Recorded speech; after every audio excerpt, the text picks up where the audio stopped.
for theirs is the kingdom of heaven. In a moment, I'm going to invite Lieutenant Ron Reid from the Royal Australian Navy, retired.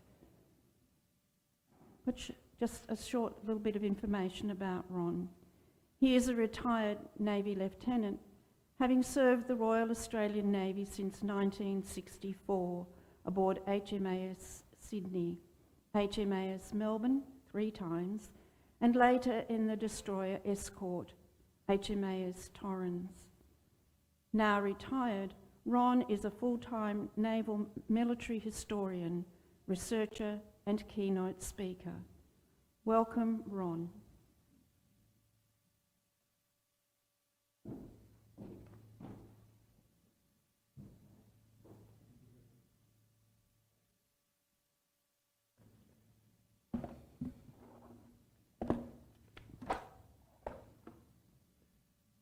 Distinguished guests, ladies and gentlemen, and good morning. If January the 1st, 1901 was the official date of the birth of the Australian nation, then April the 25th, 1915 was the date of our spiritual birth, 108 years ago today.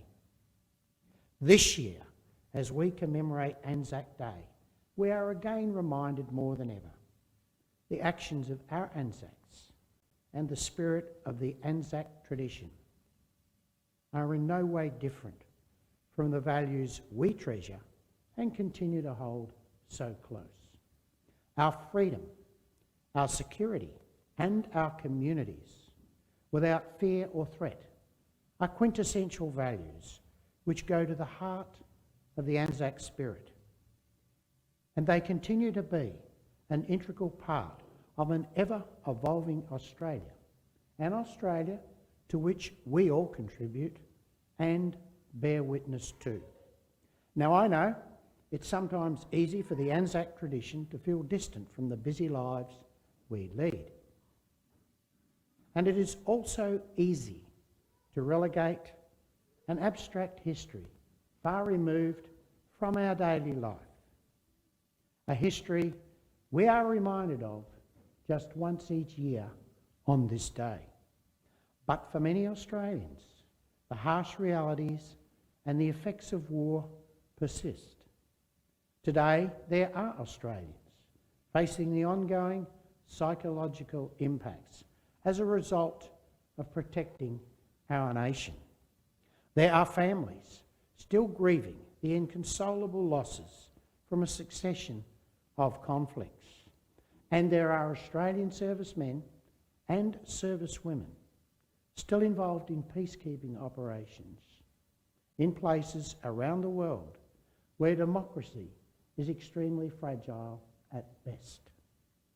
This year, as we should every year, remember those who served at Gallipoli and on the Western Front, where in just 4 years we left 62,000 dead and double that number seriously wounded.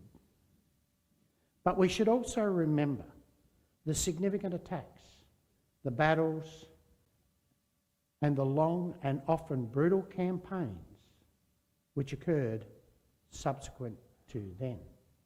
There were more than 65 air attacks on our home soil during 1942 and 1943, as well as many naval, air and land-based campaigns fought so very close to our shores during the Second World War in the Southwest Pacific.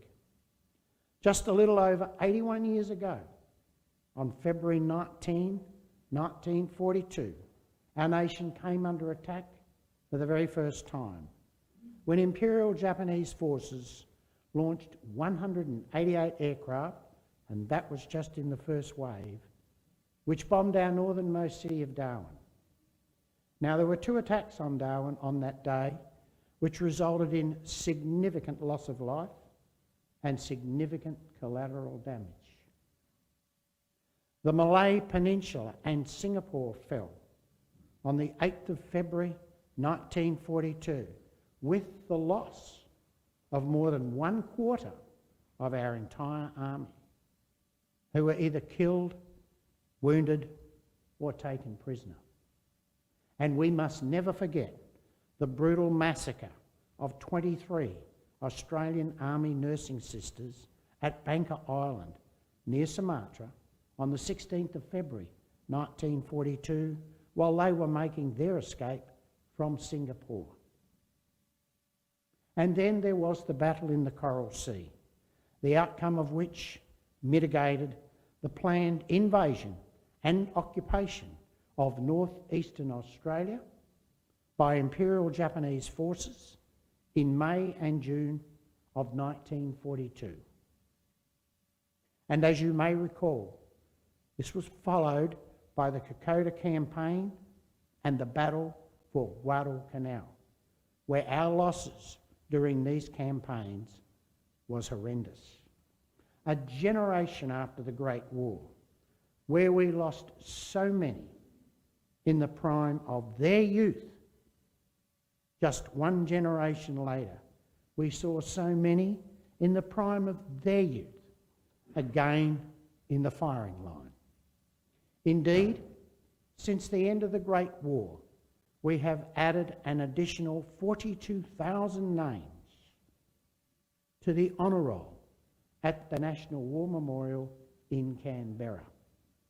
These names are included as a result of the Second World War, Korea, Borneo, Vietnam, Iraq and Afghanistan. As we reflect on these events and the sacrifices made by others to protect and secure our freedoms, we are reminded again of the connection between our security and our communities. The values of character, of courage and of endurance evokes the very core of the ANZAC tradition, that we live not alone, but alongside those around us and those who came before us. In other words, we will always be our brother's keeper. Each ANZAC Day, when the Ode to Remembrance is read, we hear the iconic phrase, "We will remember them."